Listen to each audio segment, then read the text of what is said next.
Yang kedua, ibadahnya modalnya tidak berat, tapi membutuhkan fisik yang kuat, sehingga ganjarannya pun besar. Ibadahnya apa? Ini yang disebut dengan ibadah puasa. Modalnya ringan, menahan hawa nafsu, menjaga seluruh kemaluan tubuh kita dari melakukan kemaksiatan, dan menjaga sesuatu yang masuk ke dalam rongga tubuhnya. Ringan kedengarannya, tapi tidak semua orang bisa. Sehingga makanya Allah Subhanahu wa ta'ala mengatakan orang yang berpuasa itu pahalanya langsung Allah yang mengasihi dan memberikan. Karena apa? Allah sendiri yang mengetahui kualitas ibadah puasa seseorang itu. Kalau ibadah sholat bisa dikasih tahu pahalanya. Salah satu contohnya, kalau dia berjamaah Allah kasih ganjaran pahalanya 27 derajat. Kalau sholat sendiri Allah kasih 1. Orang yang sedekah dikatakan dalam Al-Quran, masalul ladzina yunfikuna amwalahum fi sabilillahi kamasali habbah, bisa bercabang-cabang. Tapi kalau puasa, wa anna ajzibih, kata Allah, Allah sendirilah yang akan memberikan balasan kepada orang tersebut. Tidak semua orang kuat melakukan amaliyah ibadah puasa ini. Jangankan puasa Senin Kamis, jangankan puasa ayyamul bid, jangankan memuasakan hari lahir. Terkadang saja kita lihat orang-orang yang datang bulan suci Ramadan, tidak seluruh orang-orang yang beragama Islam itu mau melakukan ibadah puasa karena merasa berat dengan ujian puasa itu. Ini amaliyah yang kedua, modalnya ringan tapi butuh kekuatan fisik yang luar biasa, dan dia dapatkan pahala yang besar di sisi Allah Subhanahu wa ta'ala. Yang ketiga, modalnya ringan, nggak butuh fisik yang kuat, tapi ganjarannya sama besar dengan yang satu dan yang kedua. Apa itu? Lisan yang senantiasa berzikir dan lisan yang senantiasa bersolawat kepada Nabi kita Muhammad Sallallahu Alaihi Wasallam. Ini lisan ini yang digunakan untuk bersolawat, digunakan untuk berzikir, yang luar biasanya dalam keadaan apapun orang yang ingat kepada Allah, dalam keadaan duduk, dalam keadaan berdiri, dalam keadaan di perjalanan, dalam keadaan tidur, dalam keadaan di rumah dan lain sebagainya. Kalau senantiasa berzikir dan bersolawat kepada Allah Subhanahu wa ta'ala, maka orang itu nanti mendapatkan ganjaran pahala yang besar. Dan orang yang senantiasa bersolawat kepada Allah, tidak ada yang bisa membatalkan pahala solawat seseorang, tidak ada. Karena begitu besarnya kemuliaan solawat itu. Bahkan dalam kitab yang ditulis oleh Imam Al-Qurtubi, dalam kitab At-Tazkirahnya menceritakan, datang malaikat Israel menghadap kepada Nabi kita Muhammad Sallallahu Alaihi Wasallam dan mengatakan, wahai Muhammad, siapa saja dari umatmu yang di dunia senantiasa bersolawat kepadamu, bersenandung untukmu, maka nanti ketika sudah datang ajalnya, maka akan dicabut ruhnya dengan mudah sebagaimana dicabutnya ruh para nabi dan para rasul. Ini keberkahan daripada orang-orang yang membaca sholawat.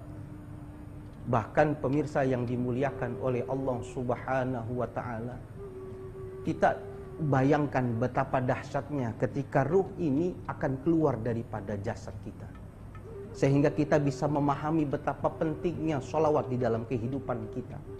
Jangan kita terpengaruh oleh sebagian orang yang mengatakan jangan bersolawat, untuk apa? Nabi sudah mulia, tidak perlu dengan solawatnya.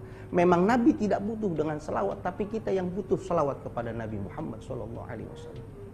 Sakitnya Pak, dahsyatnya ketika ruh ini dicabut oleh Allah Subhanahu wa ta'ala, Nabi Musa saking penasarannya meminta kepada malaikat Israel bagaimana rasanya dicabut ruh itu daripada tubuhnya.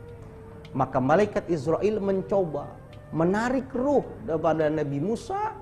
Ketika sudah ditarik, diletakkan kembali oleh Nabi Musa oleh malaikat Israel itu. Maka ditanya, wahai Nabi Musa, bagaimana rasanya ketika ruh itu dicabut? Maka Nabi Musa menggelengkan kepala seraya mengatakan, sakitnya ketika ruh itu dicabut daripada jasad dan tubuh seseorang, itu rasanya lebih sakit daripada seekor kambing yang masih hidup lalu dikuliti dalam keadaan hidup-hidup, masih lebih sakit orang yang dicabut ruhnya. Oleh karena itu, beruntung orang yang dalam lisannya senantiasa mengucapkan sholawat kepada Nabi kita Muhammad SAW, diberikan garansi oleh Allah akan dimudahkan ketika ruhnya dicabut oleh Allah Subhanahu wa taala. Seraya Rasul pun mengatakan, inna aqrabakum minni yaumal qiyamah aktsarukum alayya sholatan fid dunya. Orang-orang yang senantiasa bersolawat kepada Nabi kita Muhammad SAW, kata Nabi, dialah orang yang nanti pada hari kiamat dekat dengan Nabi kita Muhammad SAW. Oleh karena itu, jangan sepelekan apapun dari setiap amal kebaikan yang kita lakukan, karena di situ bisa jadi mengundang daripada keridhaan Allah Subhanahu wa taala. Yang kedua yang disampaikan oleh Imam Ali Zainal Abidin memotivasi diri kita, innallaha ta'ala sukhtahu fi ma'siyati. Allah Subhanahu wa taala menyembunyikan kemurkaannya pada setiap amal keburukan yang dilakukan oleh hambanya. Oleh karena itu, jangan kita pernah merasa aman ketika melakukan sebuah kesalahan. Jangan kita merasa tenang ketika melakukan sebuah keburukan. Karena bisa jadi keburukan yang kita anggap ringan, kita anggap sepele, justru bisa menghantarkan kita untuk masuk ke dalam nerakanya Allah Subhanahu wa ta'ala. Hal ini pernah terjadi dan disampaikan oleh Imam Bukhari Muslim dalam kitab Sahih hadisnya.